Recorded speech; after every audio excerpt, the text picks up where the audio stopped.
miércoles 19 de julio de 2017. Bienvenidos a Noticias 7.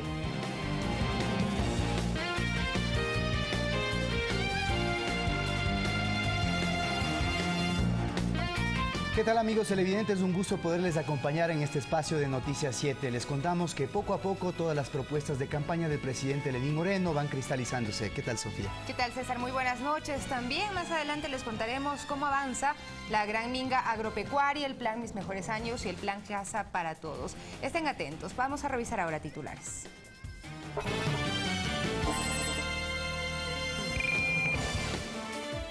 16.500 lotes para construir las primeras viviendas del programa Casa para Todos están definidos. En país en el que los pobres, las personas postergadas, las personas que todo el mundo por toda la vida fueron ladeadas, sean los privilegiados.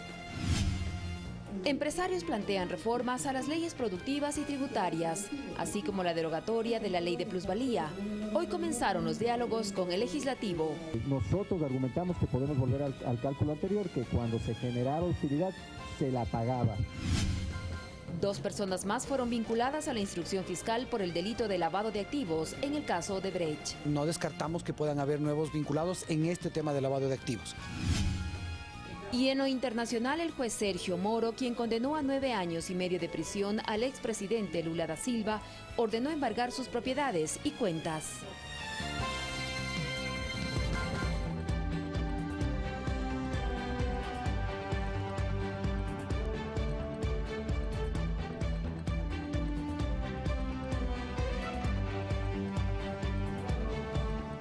Iniciamos esta tarde. El presidente de la República, Lenín Moreno, visitó el centro de atención diurna del adulto mayor Tierra Nueva, ubicado en el sur de Quito. En este espacio confirmó que a partir de agosto se otorgarán los recursos para ejecutar el programa Mis Mejores Años.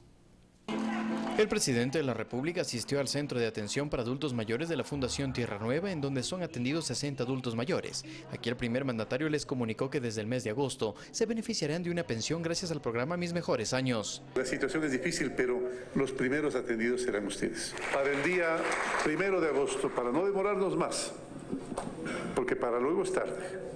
Para el 1 de agosto ya tendremos los primeros 5.000 beneficiarios. Serán 5.000 adultos mayores en situación de vulnerabilidad y de extrema pobreza que recibirán una pensión de $100. En la actualidad, cerca de 477.000 personas divididas en grupos vulnerables recibían $50 de bono. Por decisión del gobierno central se duplicará. Y así progresivamente, mediante se va a levantar el registro social, se va a ir aumentando las personas que van a percibir esta pensión. El programa Mis Mejores Años es parte del plan Toda una Vida, que busca reconocer el esfuerzo y trabajo entregado por este grupo de ciudadanos. La sociedad debe ser grata con quienes le han servido, y que este momento necesitan una respuesta también por parte de la sociedad. Necesitan alimento, necesitan tratamiento gerontológico, necesitan un seguro social. El plan Mis Mejores Años además contempla una asistencia mortuoria. Cuando dejemos las herramientas aquí en la tierra y nuestro espíritu vaya allá, queremos que también tenga dignidad ese reposo. Daremos a los adultos mayores un sepelio digno sin que le cueste un solo centavo. El anuncio llenó de esperanza y alegría a las personas del centro. También sí es bueno lo que nos van a dar. Ojalá Diosito nos ayude y que el señor presidente nos ayude también. Muy bien, muy bueno, sí. Que Dios le bendiga al presidente, que le dé vida y salud más. La noticia fue entregada de manera simultánea a los adultos mayores que son atendidos en el Centro de Acogida diurno Nurtac, ubicado en la ciudad de Guayaquil. Con estas acciones, el gobierno nacional empieza a cristalizar las promesas de campaña. Carlos Flores, Ecuador TV. Mientras tanto, jubilados afectados por enfermedades catastróficas ven como positiva la iniciativa del gobierno de Lenín Moreno denominada Mis Mejores Años, en la cual el objetivo es garantizar una pensión jubilar digna para los adultos mayores en estado de vulnerabilidad. Nos encontramos en los bajos del edificio Zarzuela en Quito, la mayoría de ellos afectados con enfermedades como Parkinson, artrosis, incluso cáncer. Dicen haber entregado todo durante su vida productiva y por ello aspiran que con el plan Mis Mejores Años este periodo de su vida se dignifique. Yo pienso que sí es loable lo que está ofreciendo el presidente Lenín Moreno y le felicito, porque la verdad hemos trabajado tantos años en la institución, hemos dejado nuestra vida. Consideran que al enfrentar afecciones delicadas y costosos tratamientos, una pensión digna como propone este plan les permitirá enfrentar de mejor manera sus problemas. Sería muy bien porque lo que recibo en la actualidad es muy poco, es bajito, pero...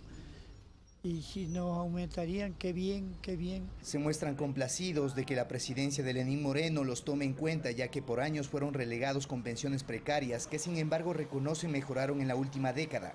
Sí hubo un sustancial aumento a las pensiones jubilares. No podemos dejar de desconocer que sí ha habido aumento de pensiones. Con el plan Mis Mejores Años, miles de adultos mayores en estado de vulnerabilidad se verán resguardados con pensiones sinceras con su realidad. Justamente para las personas de la tercera edad, que nos hemos visto relegados, que no hay oportunidad de trabajo porque la sociedad no nos permite cargos a esta edad. Entonces, lo poco que se gana, el poco capital que nos anteceden es muy ínfimo y sería muy favorable y saludable para nosotros el poder disponer de unas pensiones un poco más elevadas. Es el criterio de quienes ya han aportado con su trabajo y que aspiran a la reciprocidad de la sociedad que debe cuidar de ellos en esta fase de la vida. César García, Ecuador TV. La misión Casa para Todos se inició en Quito. El jefe de Estado, Lenín Moreno, realizó esta mañana un recorrido por los terrenos en donde se construirán las primeras viviendas en el sur de la capital. El presidente de la República, Lenín Moreno, recorrió el terreno de 20 hectáreas en el barrio El Conde, al sur de Quito, en donde se construirán 5.000 viviendas del programa Casa para Todos. En las cuales personas con ingresos no más allá de $2 diarios van a tener la oportunidad de tener una vivienda digna. Los terrenos en los que se edificarán las casas son de propiedad de la prefectura de Pichincha y serán traspasados al gobierno nacional para concretar este proyecto que dotará de viviendas a las familias más necesitadas. Lo que queremos es trabajar al lado, lo que queremos es apoyar, lo que queremos es ser parte de la construcción de la realidad de este sueño de tener la patria diferente que se viene construyendo desde hace 10 años. La secretaria técnica del Plan Toda una Vida, Irina Cabezas, aseguró que es fundamental lograr acuerdos con los gobiernos locales para la ejecución de este proyecto. Esta es la muestra del compromiso de la prefectura, del querido Gustavo. Así lo tenemos en cientos de alcaldes, así lo tenemos en cientos de todos los prefectos del país. Con la misión Casa para Todos se construirán 325.000 nuevas viviendas de 2 y 3 dormitorios a nivel nacional. 191.000 serán entregadas sin ningún valor a personas de los quintiles 1 y 2 de pobreza. Seguir construyendo el país que todos queremos, un país con equidad, un país con justicia, un país en el que los pobres, las personas postergadas, las personas que todo el mundo, toda la vida fueron ladeadas, sean los privilegiados. Mientras que las 131.000 viviendas restantes se adjudicarán a personas que se ubiquen por encima de estos rangos y que tengan una mínima capacidad de pago con cuotas mensuales de $20, $40 y $60 a 20 años plazo y sin intereses. Van a ser entregadas no a los hombres, a las mujeres. La inversión del gobierno en la construcción de las nuevas viviendas se estima en $500 millones, lo que a su vez también será un importante aporte para reactivar este sector, con la generación de 136.000 empleos directos por año. Rodrigo Galvez, Ecuador TV. Las juntas parroquiales del Ecuador se suman a la tarea gubernamental de dar forma al programa Casa para Todos. La ministra de Vivienda, María Alejandra Vicuña, dialogó con los representantes de la CONAGOPARE. A las juntas parroquiales se les encargó 4 tareas. La primera, lograr a corto plazo establecer un convenio marco de colaboración entre esta instancia de gobierno y el Ejecutivo para que llegue a buen puerto el programa social Casa para Todos. La segunda, ubicar terrenos para la construcción de las viviendas. La tercera, hacer un diagnóstico de beneficiarios de este programa. Y la cuarta, promover como dirigentes una participación de las parroquias en este propósito gubernamental. Y ponemos a disposición todas las oficinas nuestras en las 24 provincias y en las 822 parroquias del Ecuador y con todos nuestros equipos técnicos para apoyar y fortalecer este gran proyecto que se necesita muchísimo. Construcción en terreno propio. Y cuando hablamos de construcción en terreno propio, estamos hablando fundamentalmente del sector rural. Según la ministra de Vivienda María Alejandra Vicuña, hasta el momento están identificados a escala nacional más de 500 macropredios que representan alrededor de 16.500 lotes que servirán para la construcción de las primeras casas. Con las dimensiones como para la característica o la tipología de vivienda que se ha definido en la misión Casa para Todos. Programa Casa para Todos, que es un eje del plan Toda una Vida, que no solo se sustenta en la entrega de una casa. La idea es establecer comunidades para el buen vivir, en las cuales los beneficiados de los sectores de extrema pobreza y pobreza moderada tengan elementos que motiven en ellos una nueva forma de ver y enfrentar la vida, sino como un proyecto integral que permita la construcción de hábitats incluyentes, saludables, inclusivos. El programa Casa para Todos contempla la entrega de 325.000 viviendas. 191.000 casas no tendrán costo alguno para quienes lleguen a ser sus propietarios. De ese número, 134.000 serán entregadas mediante un copago, es decir, el interesado deberá pagar cuotas de entre $20 a $60 mensuales a un plazo de 20 años con cero interés. Javier Ceballos, Ecuador TV.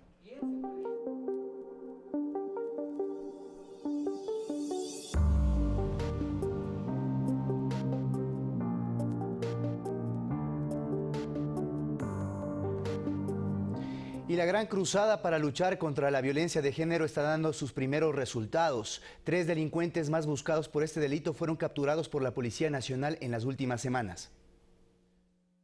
El incremento de delitos como la trata de personas con fines de explotación sexual, abuso sexual, violación y femicidio determinó que el Ministerio del Interior conforme un listado nacional de las personas más buscadas por este tipo de acciones de violencia de género. La iniciativa se ejecutó desde el pasado 11 de mayo y ya se han logrado los primeros resultados con la captura de 3 sujetos que constaban en la nómina. Se trata de Yeoni Vera Contreras, requerido por la justicia debido a la muerte de una mujer, quien luego de ser abusada sexualmente fue asesinada con 38 puñaladas, así como por la investigación en otro caso de femicidio, donde la víctima recibió 35 heridas producidas por un machete. Quien también fue capturado es Jorge Luis Silva Heredia, buscado por el asesinato de su conviviente, hecho ocurrido en Ambato en 2013. Tenemos un incremento de femicidios en relación al año pasado, aproximadamente del 50%, y hemos visto de la caracterización de este delito que el 82% está dentro del círculo cercano, convivientes, novio. Finalmente se encuentra allí en prisión Santiago de la Cruz Quintanchala, quien operaba en una red de captación y explotación sexual de mujeres, principalmente en la provincia de Imbabura.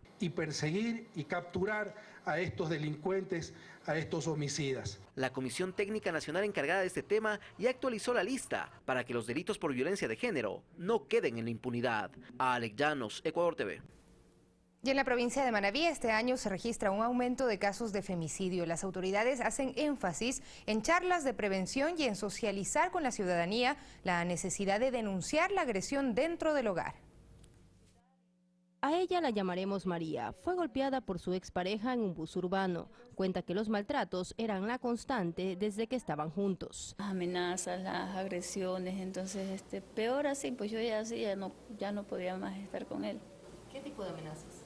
De muerte.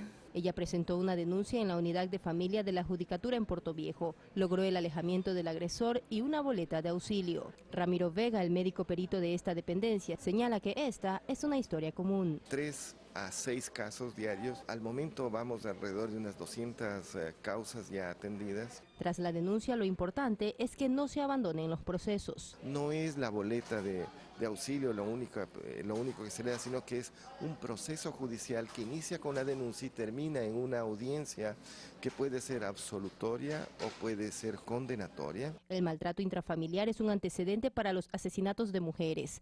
Revisando las cifras, en 2016 hubo 7 en Manabí y en lo que va del actual periodo se reportan 9 femicidios, más 2 tentativas. El machismo es el génesis, es el inicio de todas estas clases de violencia intrafamiliar. La comunicación y prevención es la mejor herramienta, por eso se desarrollan capacitaciones. Este tema se nos escapa de la mano, ¿cómo prevenirlo inmediatamente? Entonces lo que queremos es ahondar con las charlas educativas con los adultos y también con las unidades educativas. A estas acciones se suma la Policía Nacional, que cuenta con un departamento de prevención. En este mes se cumplió el 4º plantón de Rosas Rojas en Manta, una actividad que busca concienciar sobre la necesidad de denunciar el maltrato para evitar femicidios. Desde Manabí, Karen Ceballos, Ecuador TV. Y este jueves se desarrollará la ceremonia de ascenso de 5 generales de la Policía Nacional, entre ellos Tania Varela, la tercera mujer que tras una exitosa trayectoria de 33 años ocupará este alto rango. Su visión para enfrentar la delincuencia es la construcción de una sociedad con equidad de género y sin violencia intrafamiliar. Dentro de su trayectoria se destaca el haber ejercido la comandancia de la Zona 8, que incluye Guayaquil, Durán y San Borondón. Su estrategia para atacar la delincuencia fue fortalecer ámbitos como la lucha contra la violencia intrafamiliar. He trabajado mucho en lo que tiene que ver violencia intrafamiliar, la protección de derechos de las mujeres, de los niños. Considero que el trabajar directamente con la familia es fundamental. Tania Varela, quien será ascendida a general de la Policía Nacional este jueves, luego de una trayectoria de 33 años, considera oportuno el llamado del Ejecutivo a fortalecer esa lucha. Mientras sigan existiendo mujeres maltratadas, no vamos a poder hablar de una verdadera justicia social. La ceremonia de ascenso se desarrollará en la Escuela Superior de Policía Alberto Enríquez Gallo, la misma en la que en 1984 ingresó como cadete. Es el que esté uno comandando tantos y cuantos hombres, porque la mayoría son hombres, no lo creían posible de una mujer. Entonces uno, más que tener fuerza, se necesita tener conocimiento, capacidad y decisión. Junto a ella, otros 4 oficiales asumirán este importante rol, en una jornada en la que estará presente el presidente Lenín Moreno. Para el comandante general de la policía, Diego Mejía, el logro de la nueva general es fruto del esfuerzo que ha desempeñado como todos sus compañeros. Muy gratificante poder contar ya con una nueva general dentro de la institución, porque entendiendo que la visión nueva que tiene la institución policial es primero ser cercana a la comunidad, pero sobre todo ser inclusiva, equitativa. Entonces necesitamos también que la mujer participe, al menos en la toma de decisiones como general. Varela es casada, tiene 3 hijos y es ibarreña. Hace pocos días recibió un reconocimiento en su tierra natal. En la sesión solemne fui condecorada por ser la primera mujer ibarreña que llega a este grado de general. Parte de lo que hoy soy también los debo a mis maestros, porque ellos me enseñaron a mí, primero, a mantenerme siempre con valores y principios firmes, a que ningún obstáculo me puede impedir a mí llegar hasta donde yo me proponga. Dice asumir este rango con una gran responsabilidad, pues significa allanar el camino para sus congéneres. Sofía Montoya, Ecuador TV.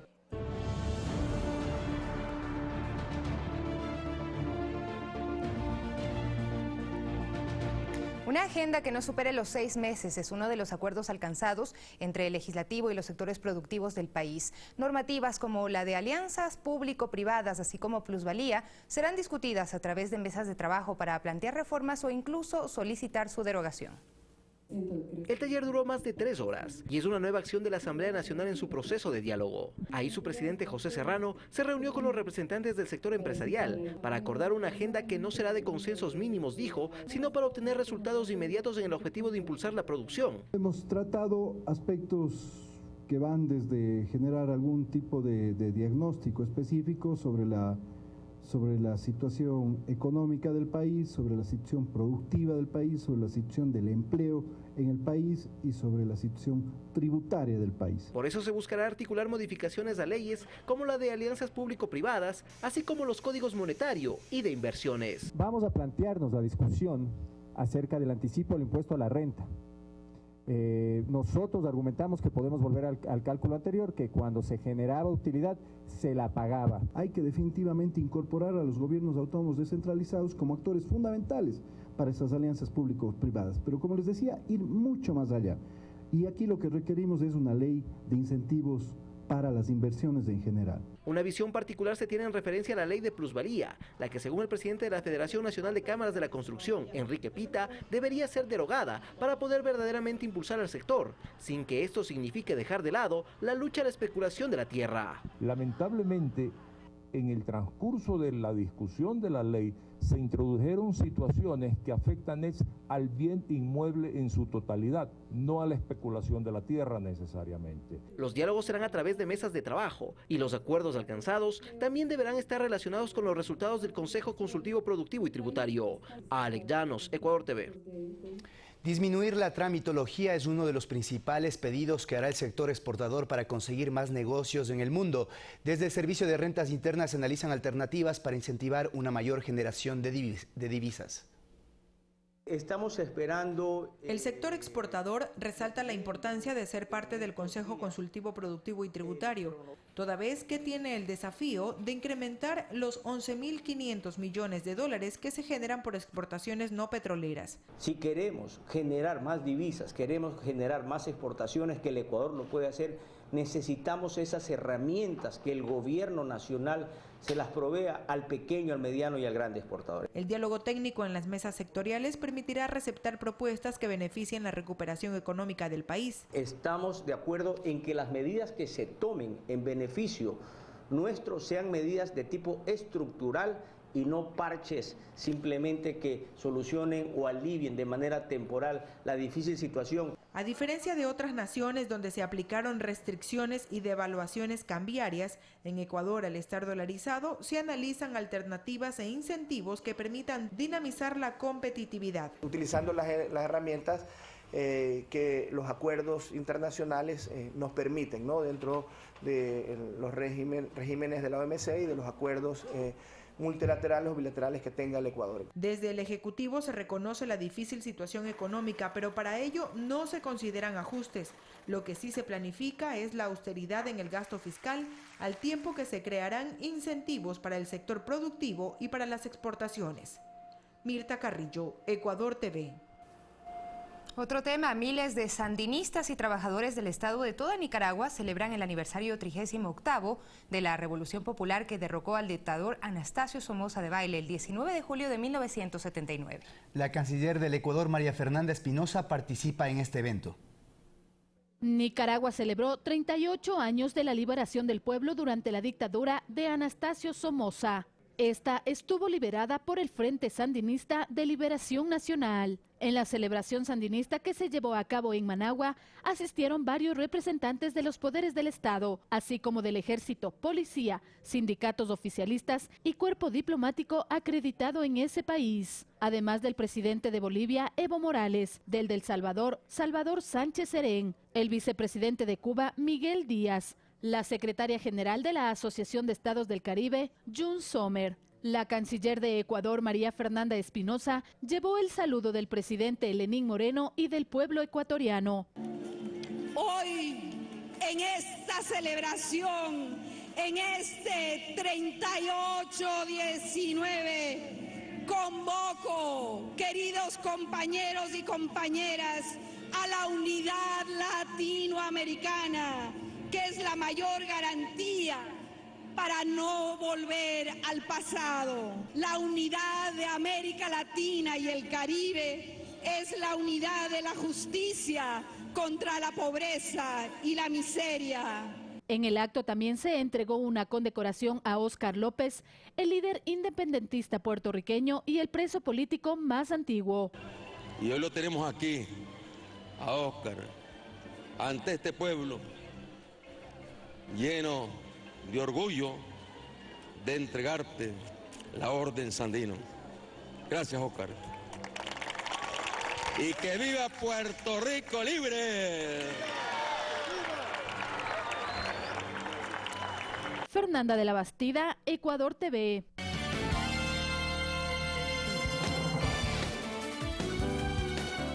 Para más información, síguenos en www.mediospublicos.es y en www.eltelegrafo.com.es.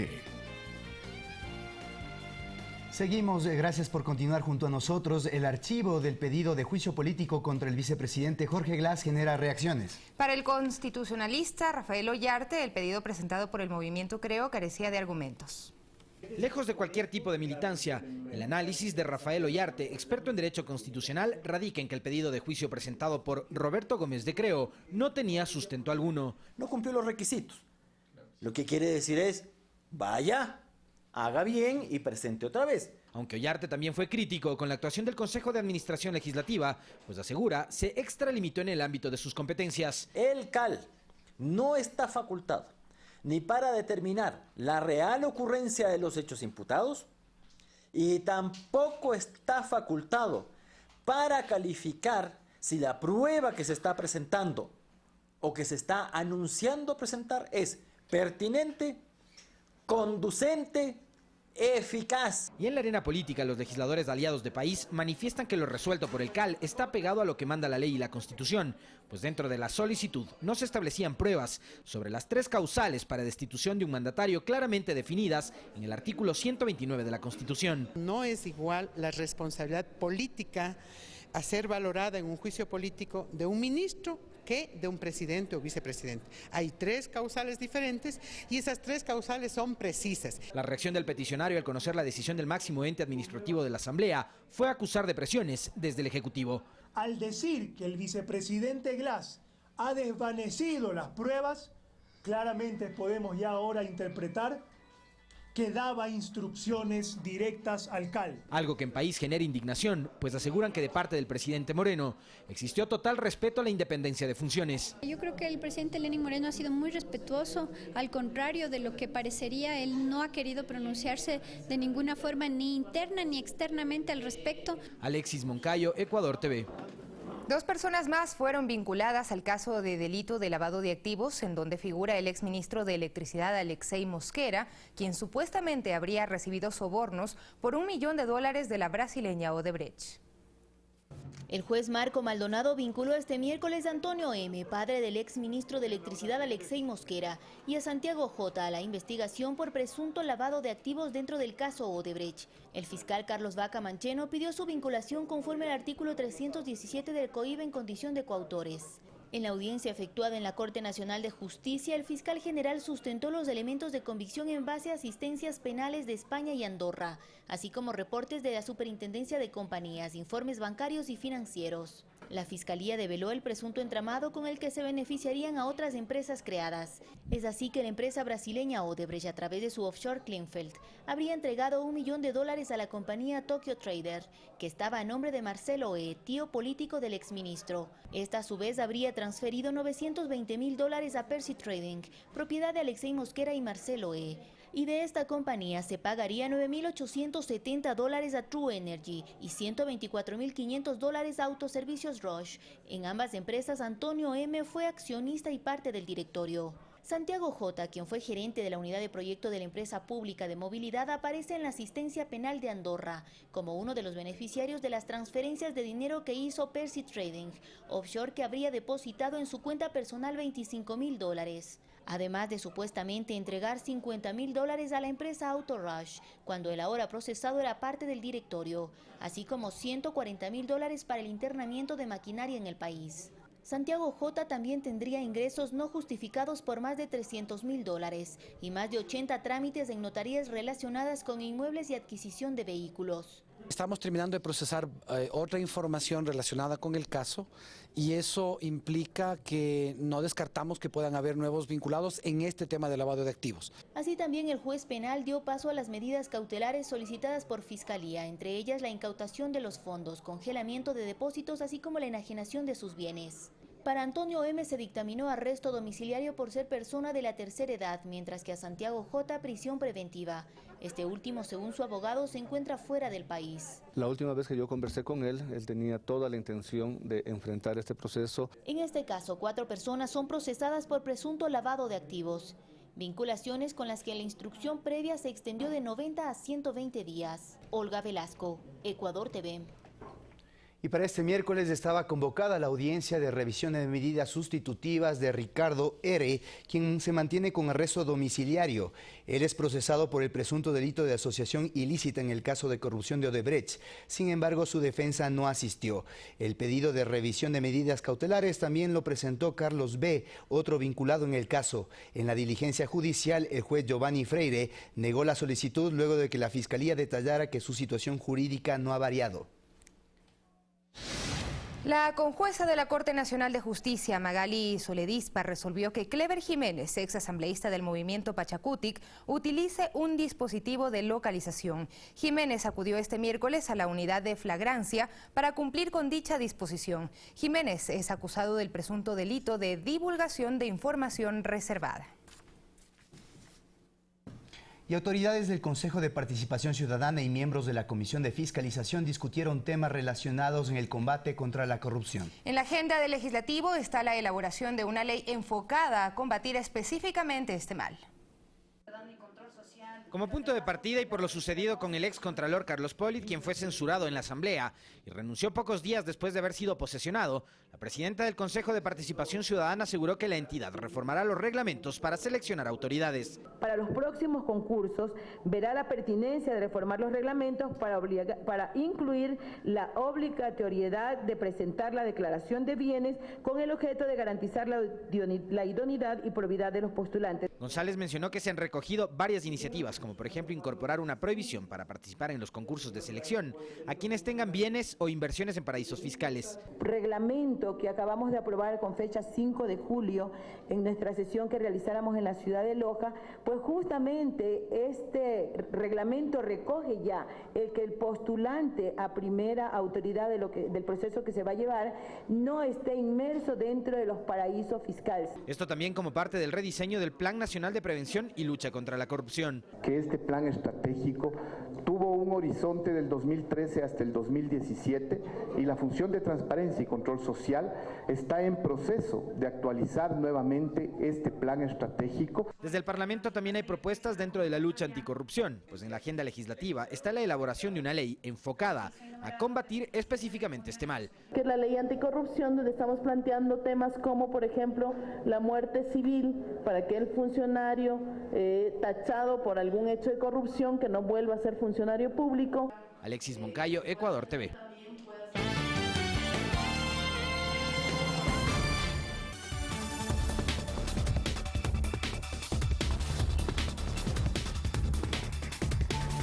Estamos de regreso para revisar qué sucede en el mundo. Las cuentas bancarias del expresidente Luis Ignacio Lula da Silva fueron congeladas por orden del juez Sergio Moro, quien además le otorgó 9 años y 6 meses de prisión por estar supuestamente acusado de corrupción. El valor que contenían las 4 cuentas es de $190.000 según el tribunal. La intervención de ese bloqueo es garantizar recursos para eventuales sanciones pecuniarias que se darían aplicadas a Lula en el caso de que la sentencia sea confirmada por un tribunal superior. Y el secretario general de la Organización de Estados Americanos, Luis Almagro, compareció ante el Senado de Estados Unidos. En su intervención se refirió a la situación de Venezuela y dio su respaldo a las sanciones internacionales que planteó el presidente Donald Trump. Almagro participa como testigo de sesión especial sobre el colapso del Estado de Derecho en Venezuela. Y a partir de este miércoles entran en vigencia nuevas medidas de seguridad más exhaustivas para los vuelos a Estados Unidos, entre ellas la revisión de aparatos electrónicos portátiles de mayor tamaño que un teléfono celular o smartphone. Estos dispositivos podrán seguir llevándose en la cabina de los aviones, no obstante los pasajeros deberán someterlos a revisiones y presentarlos por separado del resto del equipaje, sin funda o protección de ningún tipo. El objetivo, según la seguridad de los Estados Unidos, es evitar actos terroristas. Y el presidente de Colombia recibió la renuncia protocolaria de su gabinete. Asimismo, comenzó la venta de marihuana para uso medicinal en Uruguay. Más en el siguiente resumen.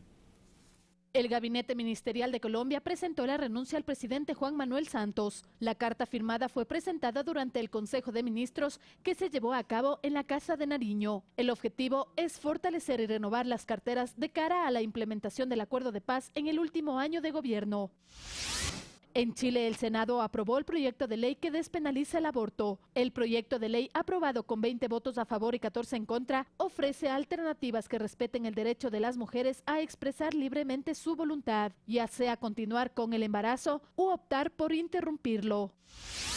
Este 19 de julio inició en Uruguay la venta del Cabanis en farmacias debidamente registradas. Cerca de 5.000 personas solo con su huella dactilar podrán adquirir la marihuana en cualquiera de sus 2 presentaciones, Alfa 1 y Beta 1. Ambas contarán con 5 gramos cada una.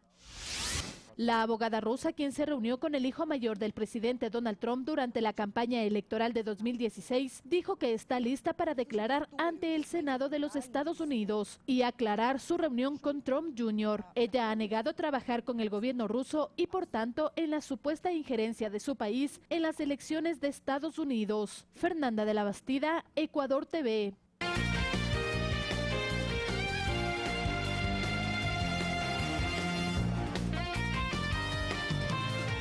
Buenas noches, este es el resumen informativo en lengua de señas.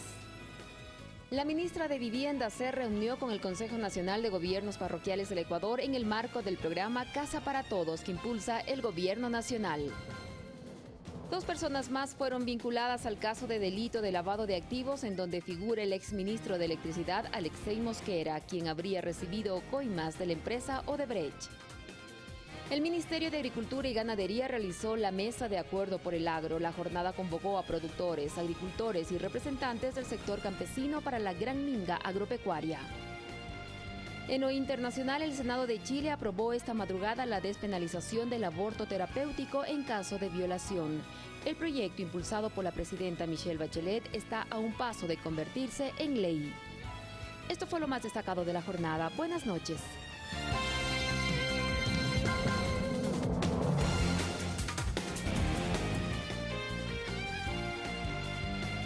Gracias a nuestra compañera Diana Tirado por la interpretación en lengua de señas. De esta manera despedimos, amigos televidentes, un gusto haberles podido acompañar. Que descansen. Hasta mañana.